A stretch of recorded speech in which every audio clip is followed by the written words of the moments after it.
Halo Merior, balik lagi di Merinding Channel, Misteri dan Sejarah Dunia.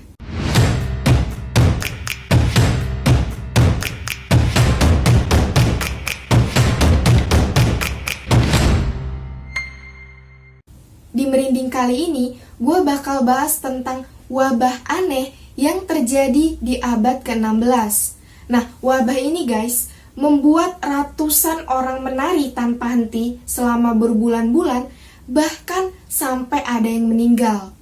Nah, penasaran gimana ceritanya? Mending kita langsung aja masuk ke videonya. Let's go!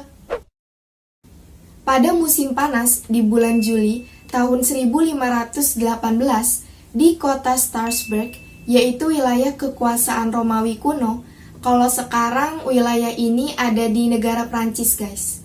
Nah, di sana tiba-tiba ada seorang wanita yang bernama Frau Trovea melangkah keluar rumahnya. Ia lalu mulai menari dengan gembira tanpa ada musik yang mengiringinya. Suaminya lalu terlihat sangat khawatir. Namun Trovea terus saja menari berhari-hari tanpa berhenti. Awalnya penduduk kota yang lihat kelakuan Trovea ini hanya menilainya sebagai keanehan. Namun setelah itu, mulai banyak penduduk yang juga turut mengikuti Trovea menari. Ada sekitar 400 orang pria dan wanita menari tanpa henti siang dan malam selama berhari-hari, bahkan sampai berbulan-bulan tanpa diketahui penyebabnya. Semakin hari, semakin banyak orang yang menari.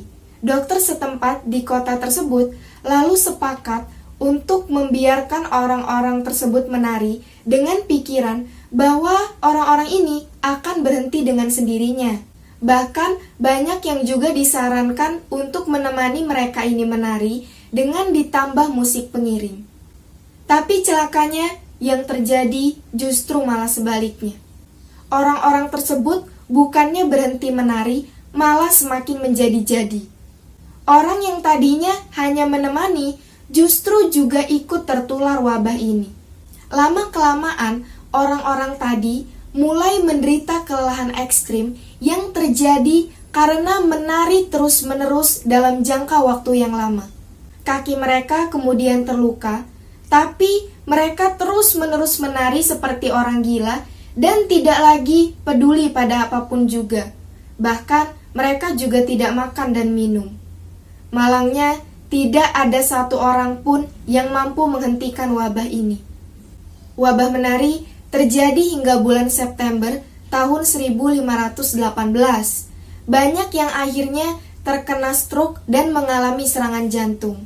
Akibatnya, sebagian orang meninggal dunia di tempat karena kejadian ini. Pihak gereja akhirnya melakukan pengampunan dosa untuk semua orang yang terkena wabah ini. Satu persatu penari kemudian dibawa ke gereja. Setelah upaya ini dilakukan, wabah ini pun berangsur-angsur mereda. Wabah menari ini ternyata bukan hanya terjadi di Strasbourg, tetapi juga menjangkit penduduk-penduduk Eropa lainnya seperti Swiss, Jerman, dan Inggris. Para ilmuwan pun kebingungan untuk menjelaskan apa yang sebenarnya terjadi pada orang-orang yang menari massal tersebut.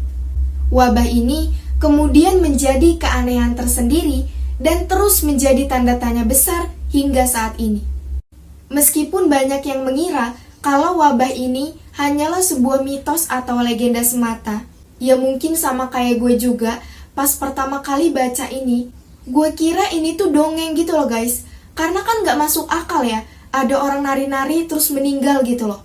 Nah, tapi sesungguhnya wabah ini benar-benar terjadi yang dibuktikan dengan banyaknya dokumenter dan juga tulisan-tulisan yang amat detail tentang peristiwa aneh ini.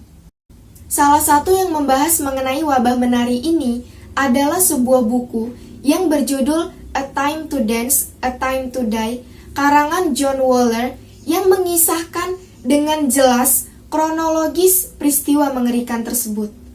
Nah, menurut Waller, penjelasan yang paling mungkin mengenai wabah ini adalah bahwa para penari merupakan anggota sekte agama, atau mereka secara tidak sengaja mengonsumsi ergot, yaitu jamur beracun yang tumbuh pada gandum hitam yang bisa mengakibatkan kejang dan halusinasi. Sementara itu, teori lainnya percaya bahwa wabah ini adalah sebuah kutukan. Entah ini benar atau enggak ya guys. Tapi, ketika kepercayaan akan adanya kutukan tersebut dikombinasikan dengan rasa ketakutan akan kelaparan dan juga penyakit, kemudian memicu histeria massa yang menciptakan wabah menari di Strasbourg tahun 1518. Nah, kalau kalian ada teori tersendiri mengenai wabah ini, kalian bisa langsung aja tulis di kolom komentar biar kita bisa berdiskusi bareng, oke? Nah, mungkin segitu dulu untuk merinding kali ini. Semoga bermanfaat dan menambah wawasan kalian. Kita ketemu lagi di merinding selanjutnya ya. Bye-bye!